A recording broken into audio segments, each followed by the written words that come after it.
Protein is the most important macronutrient for runners. I think a lot of runners know that carbs are important, but I also, like I said, I'm just sick of hearing about protein because it's everywhere now. I recently went into Target and I saw a whole wall of foods that were like proteinized. They just, had random protein added to water and all of these things. Yeah, it's so true. There are cases where runners are struggling to get protein, but oftentimes it's like the time of day or the timing of it. But then, we see on social media how I got 150 grams of protein.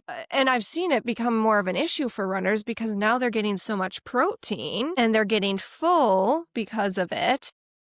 Hi, everyone. Welcome to the Greenletes Podcast. I'm your host, Natalie Rizzo, and I'm really excited about the guest we have today because she knows her stuff when it comes to runner nutrition. So this is Kristy Bauman, and you probably know her on Instagram as Marathon Nutritionist. Kristy, thanks for being here.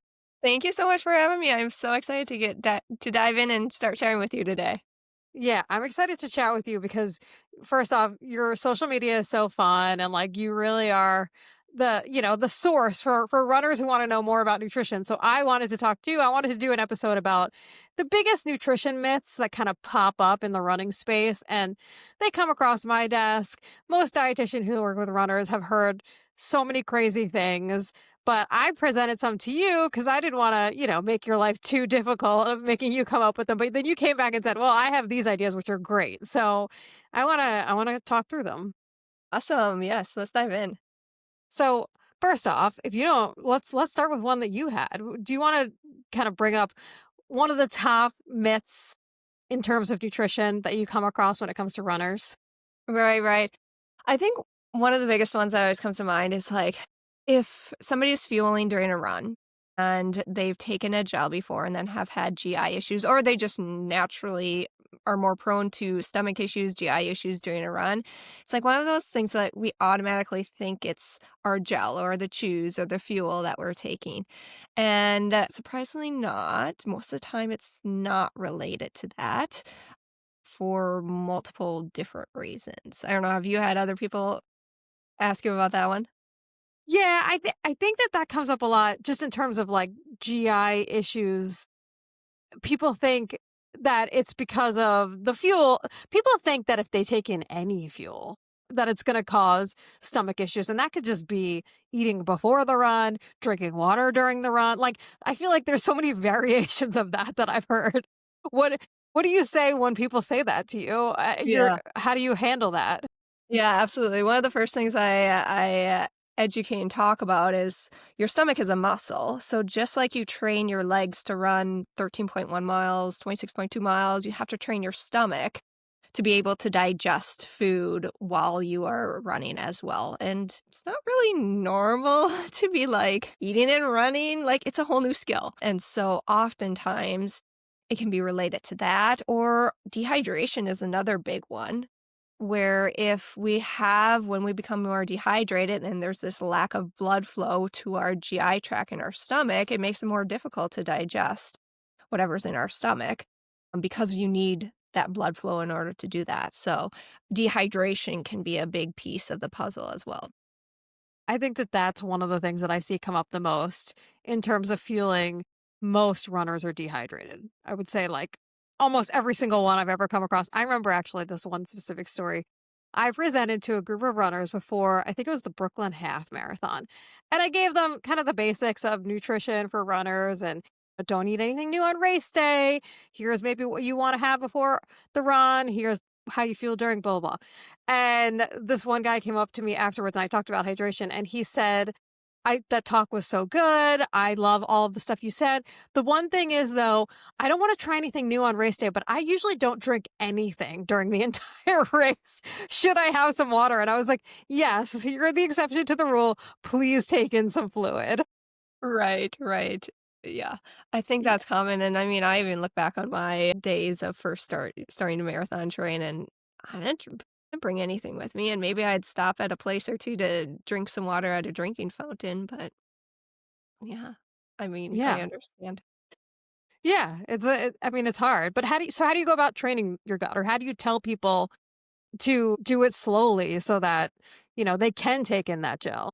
Right, yeah. I mean, oftentimes we'll even start like pre-run just to get used to it. But I often say like just start with a small amount or like a half of a gel or a couple chews to start with and make sure to take it with fluids, which usually starting out I have people take it with water so they're not taking it with a sports drink at the same time. But we can work our way up to that because, if you think about if you take one of those concentrated gels and it's just, even if you think about, like, putting in a glass jar and it's just sitting there and you're running and you, like, shake it and it doesn't you need water and fluids to actually make it, be able to digest.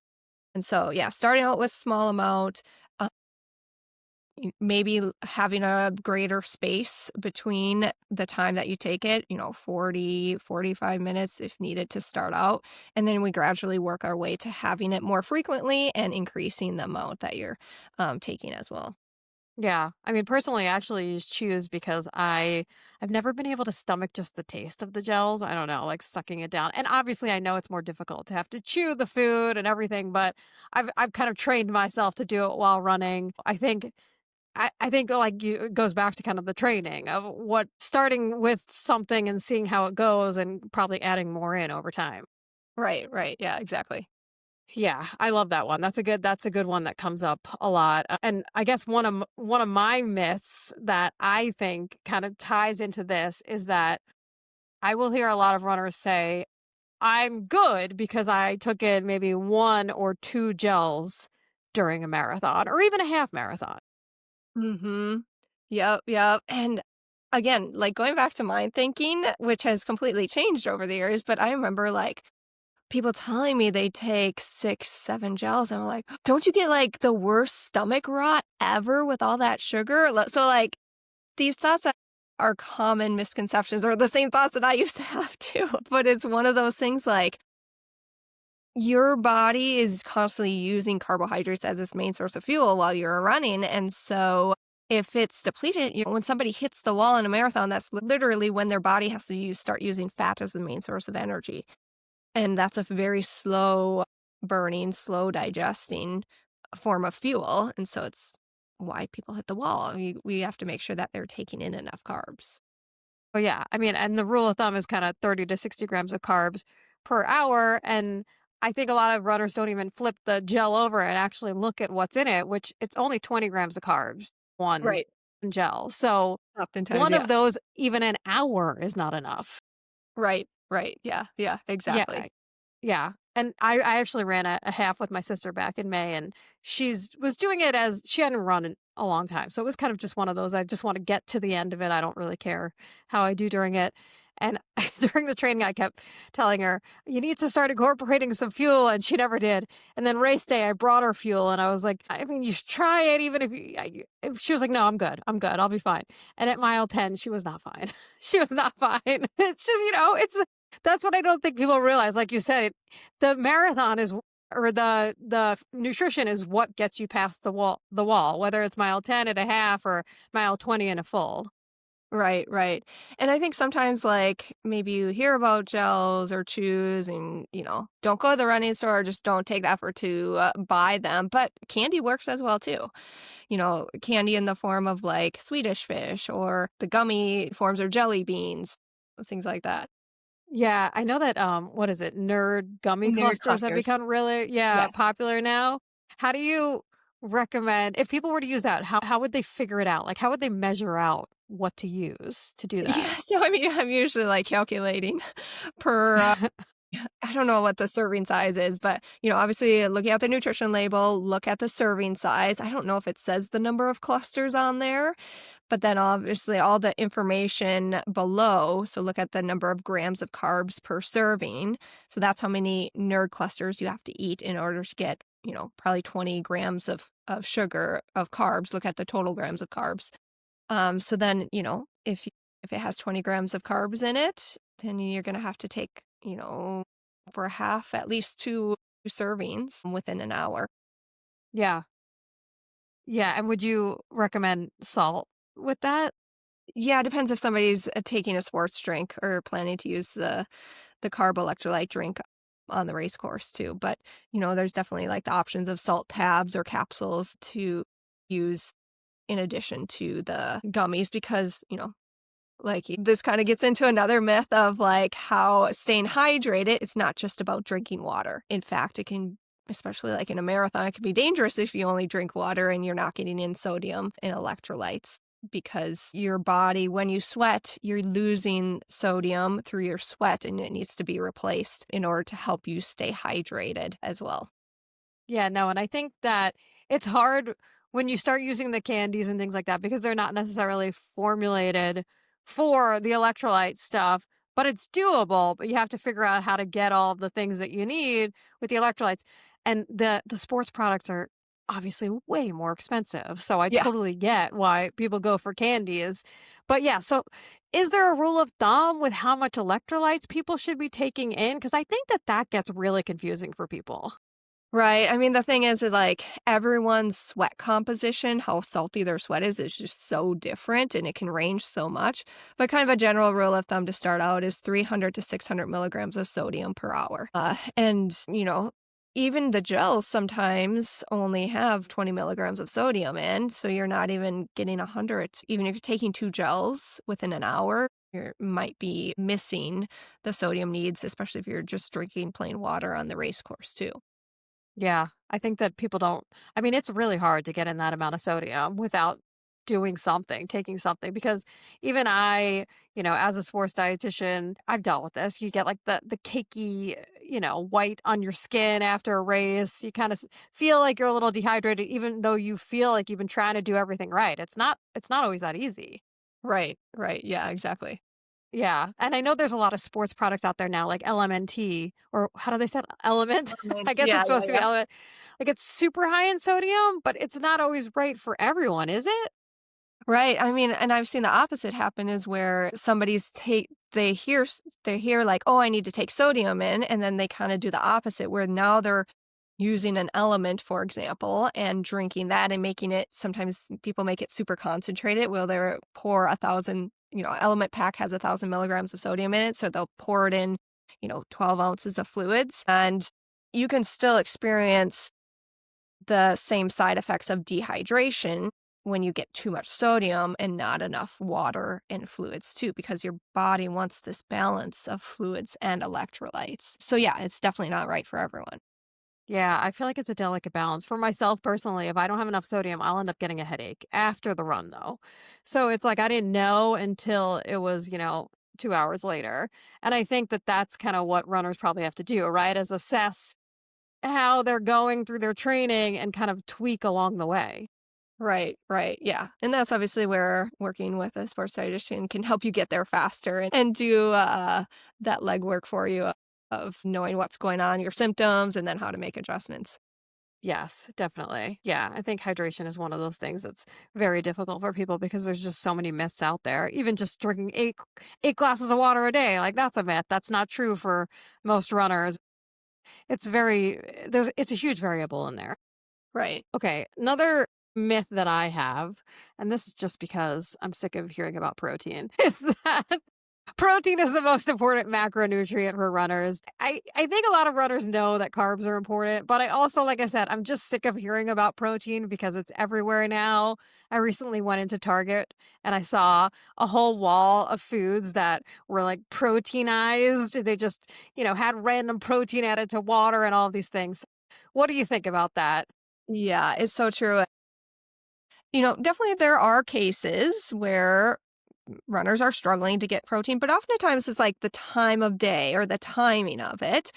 But then, we see on social media how I got 150 grams of protein.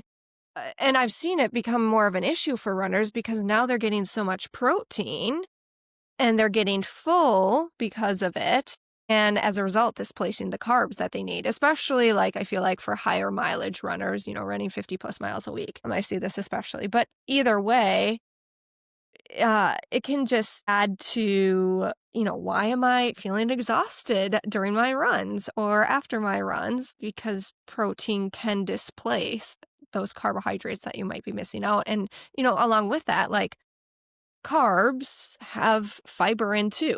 And, fiber doesn't get enough, isn't talked about enough about how important it is, obviously from fruits and vegetables and also whole grains. So displacing potentially the fiber as well.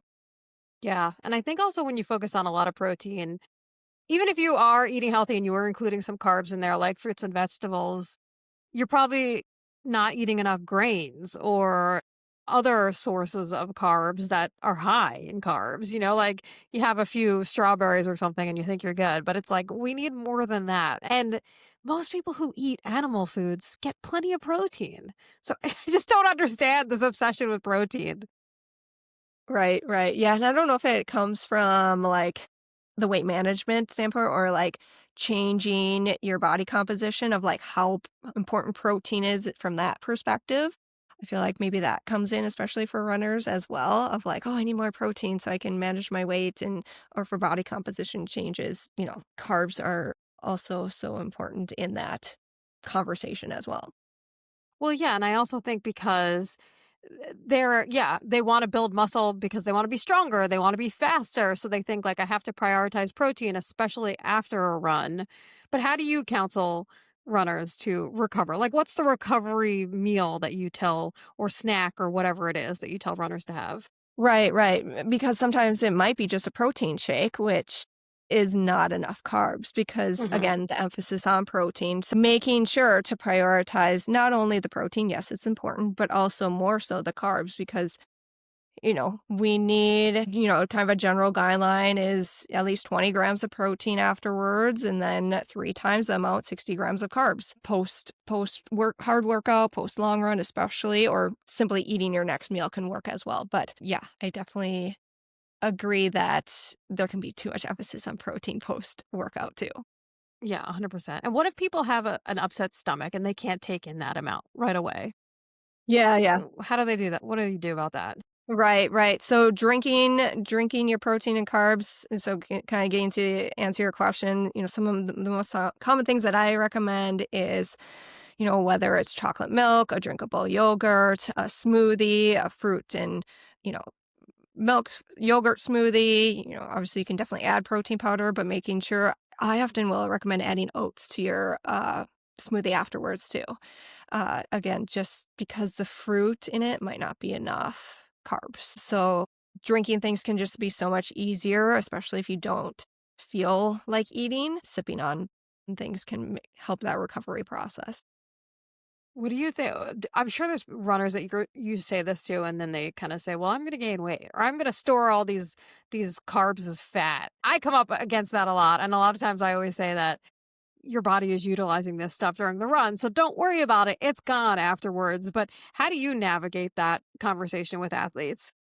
Yeah, I think, talking about, like you mentioned, like the carbs that you're taking pre-run, right before and during the run, like, yeah, your body is using those carbohydrates right away. And then, it it's not a quick process for our body to, extra fat comes from extra calories overall. It's not just carbohydrates. And in fact, carbohydrates are stored as glycogen first and foremost in the liver and the muscles. And so your body's constantly using carbohydrates, for your brain to think, for your heart to beat, for your lungs to work on a day-to-day basis, in addition to your running and your overall activity. So your body's constantly like storing those carbohydrates as glycogen and using them as well. And so, yeah, it's definitely not, I wouldn't say usually the carbs that Yeah, contribute to that.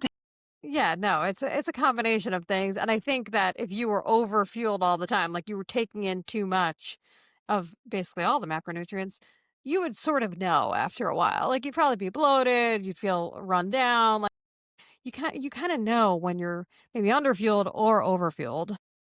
Right, and to your point, I mean, I think that happens a lot where, you don't feel hungry after a run, so you don't eat. And then at the end of the day, it catches up with you and you're starving and you know, are craving more sweets or you're grabbing your kids' snacks or you're like just overeating at the end of the day. And now you feel guilty about it because you're like, oh my gosh, I had all these cookies or treats or chips and now I feel bad about it. And it can become a whole cycle where it starts over the next day and you're like, I'm going to do better today. I'm going to do good. And then maybe the first half of the day is good, and then you didn't fuel your body enough earlier in the day, and it catches up with you at the end of the day again. Oh, yeah, that over restriction always comes back to bite you. And I think also, even going back to what I said about you kind of sometimes feel bloated and things like that, if you are taking in more than you need, leads me to my next kind of myth, which is about carb loading. I'm actually running a half this weekend, and people were asking me if I'm carb loading. And I was saying, I actually hate carb loading. I will do it, but I don't find it to be comfortable because it is taking on a lot of carbs and it's not super comfortable. So I guess my myth is that you need to carb load for every race, because I don't think you do need to for every race. I think it depends on the distance. What do you think? Right, yeah, I really encourage people to, like, think about your goal for the race. Like, are you going have you been doing a lot of training? Are you going for a big PR? If so, then yes, like, absolutely carb load because I know you're going for a time and I know you really care about the time of this race. But, if you're going to have fun, to finish, and just feel your best, like, you can get away, especially for a half marathon, it's gonna be easier versus a full marathon to, like, just, eat your regular meals, be a little bit more intentional about having more carb heavy, like, half of your plate carbohydrates or, like, a more carb heavy snack, instead of, like, carrots and hummus, for example, or something like that. But yeah, you definitely don't, especially for a half, don't need a carb load for every single one. And in fact, Yeah. like, you're missing out on so many nutrients too. Not to mention that I sometimes feel like when I'm carb loading, I feel hungrier, obviously, which makes sense because you're Yes. eating less protein, less fat. And then it's like this weird thing, or you're not feeling your best leading up to the race. And saying this, it's not like I'm against carb loading. Like, I totally know the merits of it. I know that there's beneficial research and like it does help, but I don't think that it needs to be done for every race, kind of like you just said. Right, especially if somebody, is doing multiple races a month or even, you don't wanna you don't think you wanna be carb loading every single month, even if it's just for a day.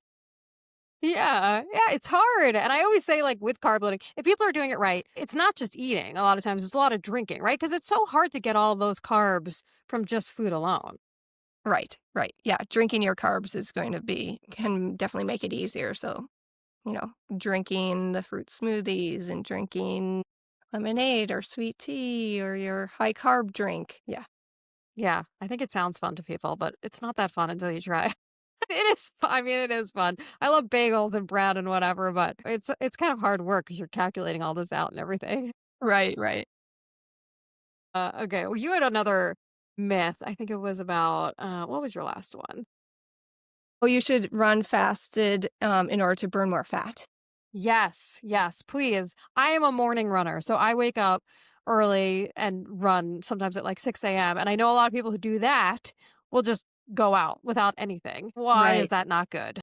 Right, yeah, yeah. Yeah, so in regards to that, I feel like, especially for women, it can impact your hormones or you're gonna notice negative side effects sooner. So overnight, your body is using glycogen, the stored form of carbohydrates, for your heart to beat, for your muscle, for your body to stay alive. And so by morning time, a lot of that is used up. And if we are running with, you know, less fuel in the tank, we just run the risk of having to use fat and potentially protein, aka muscle, as a form of energy. And as a result, increasing your risk of injury.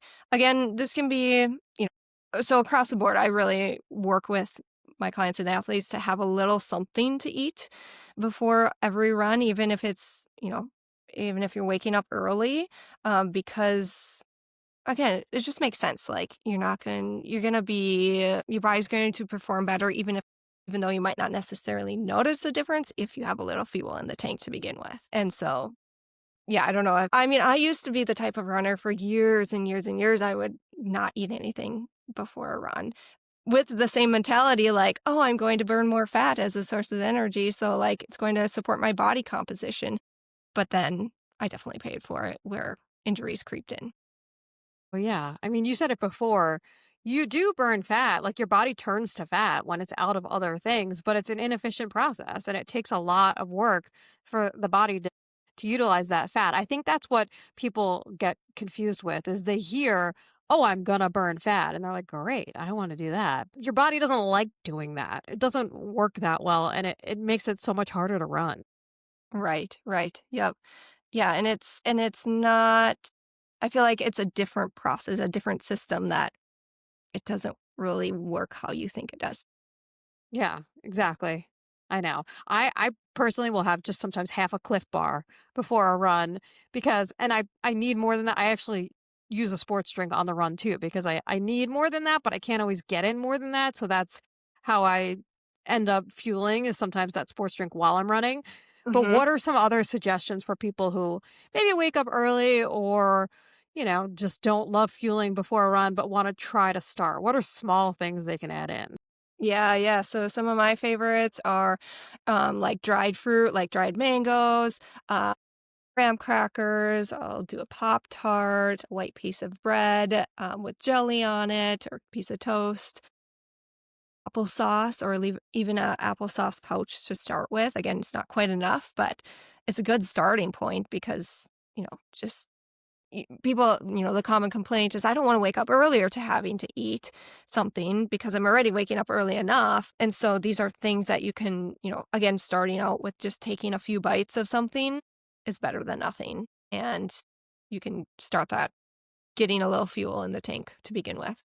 Yeah, I also think that people think that anything that they take in will upset their stomach because I hear that's going to cause, their GI issues or even taking in water. Sometimes they'll tell me I have a sloshy feeling in my stomach. Is this kind of like going back to what you said before? You can train your stomach to handle this kind of stuff. Right. Yep. Yep. Exactly. And the sloshy stomach thing, that's usually really when somebody just drinks plain water.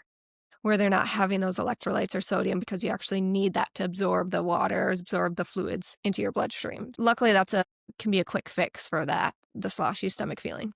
Yeah, actually, I was the type of runner who didn't really do a lot of sports drinks. I would do more kind of gel, gummies, whatever with water.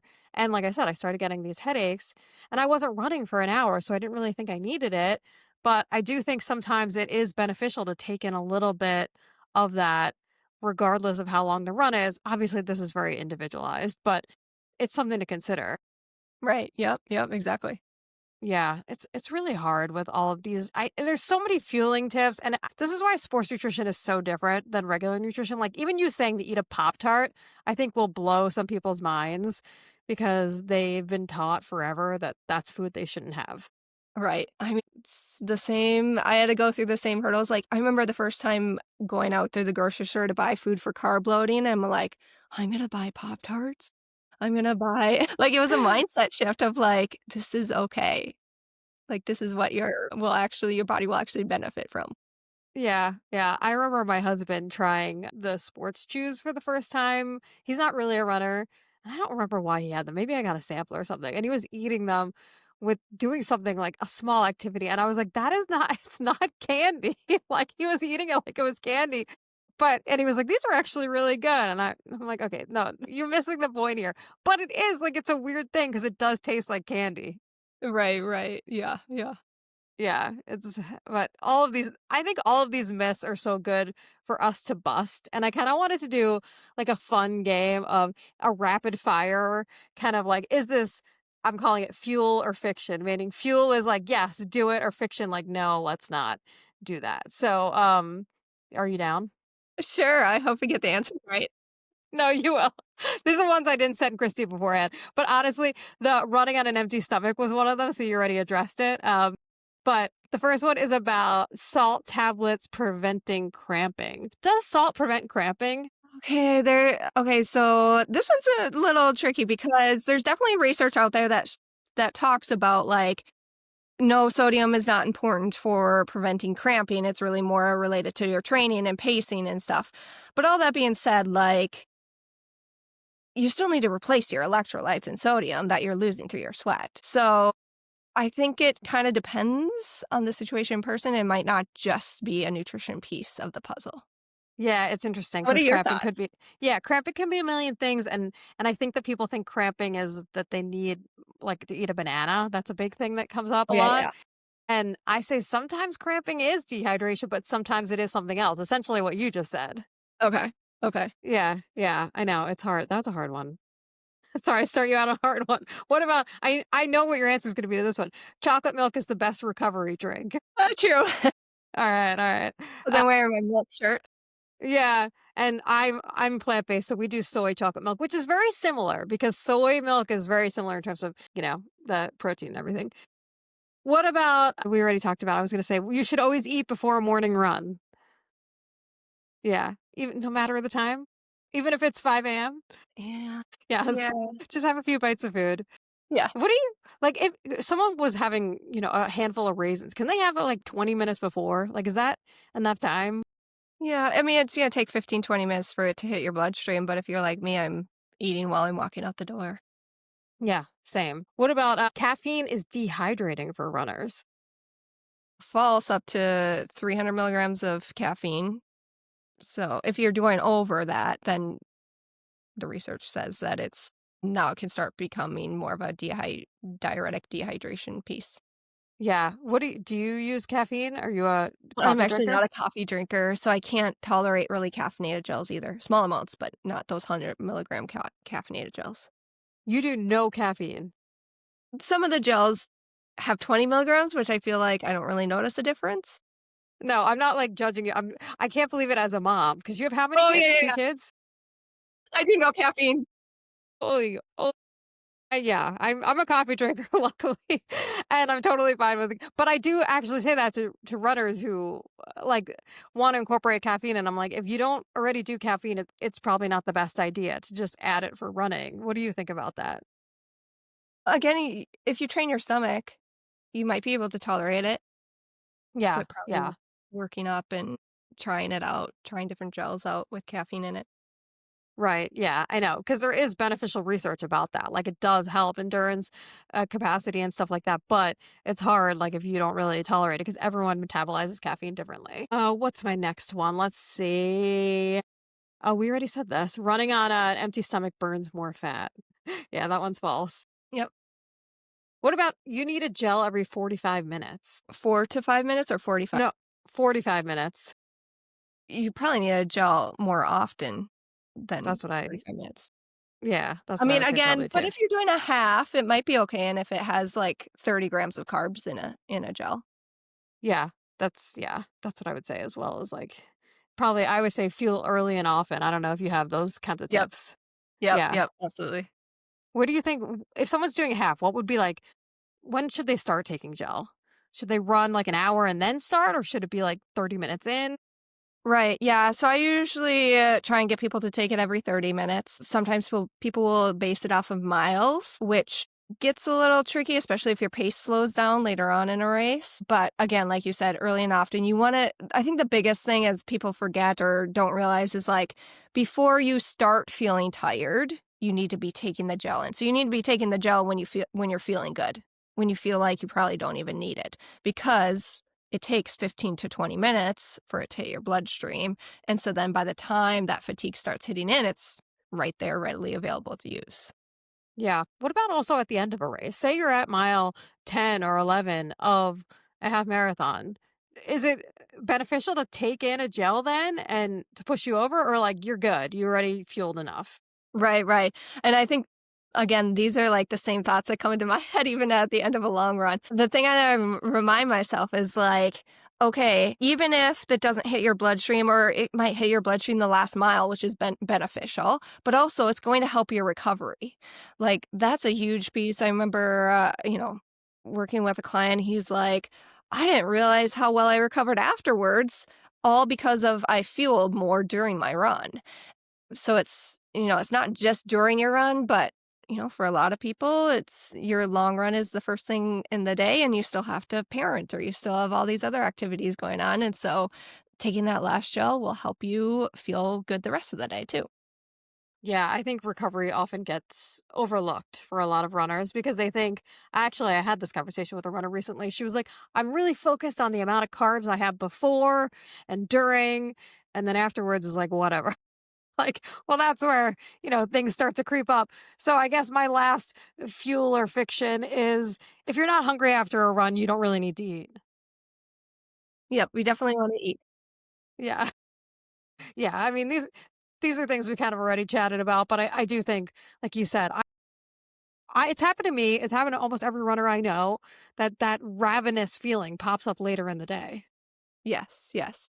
And I think, along with that is sometimes this mentality of like, oh, I just ran 5 miles. Oh, I just ran 10 miles. I can eat whatever I want, which displaces the fact that recovery is important and that there's still intentionality behind recovery to help you feel your best too. Yeah. Yeah. Actually, that leads me to my last question for you, which is totally off topic, but what's your post race meal? What did you have after your last marathon? But yeah, so I just ran on Sunday. I had chocolate milk. That was my first thing Amazing. afterwards. And then I'm more like a snacker until like it takes me a little bit, a few hours after the race. So I'll like snack on chips or like a banana or granola bar, whatever usually that they have after the race. But definitely chocolate milk is my go-to. Yeah, I'm always the same. My stomach's not great. And then, after something like a marathon, maybe I want to have an indulgent meal. Like the last one I ran was in Chicago, which is 2019. So it's a while ago. And I had deep dish pizza that night. So it's not like it's always, have exactly the right nutrients that day. But even then, my stomach's kind of like wonky. So I always say, like, feel free to, have your recovery celebration meal the next day when you're feeling a little better. Right, right, yeah. Yeah, my usually go-to is burger and fries, and it's been interesting after, like, starting to properly carb load, it's like, I want a salad. I want a Yes. Yeah. salad afterwards because 'cause I'm tired of carbs, but Yeah. usually a sandwich does it for me. Yeah, I live in New York City, so bagels are a huge part of my fueling, and I love bagels, but sometimes you get to a point where you're like, "No more bagels, please, no more bagels." Yeah, right. Oh, well, anyway, this was super fun, and I feel like you gave them so much good information, and I know you have a runner nutrition club kinda thing. Can you tell them about, like, more about where they can find you, how they can work with you? Yeah, yeah. So definitely reach out if you listen to this episode. Send me a direct message on Instagram. I one of the things I work one on one with clients and you know larger capacity, but then also do one off sessions to talk through race day fueling plan, and then have recently created the Fueled Runner Club community where it's just getting a lot of more in depth information and asking. I'm available to answer your questions too through that community. That's awesome because as we talked about here, there's so many kind of like little nuances that you have to work through to make your fueling routine work for you. So I think that that's super helpful. Yeah, And absolutely. everyone, look Christy up. She's awesome. She's a wealth of information. So thanks for being here. Yeah, thanks so much, Natalie, for having me. No problem.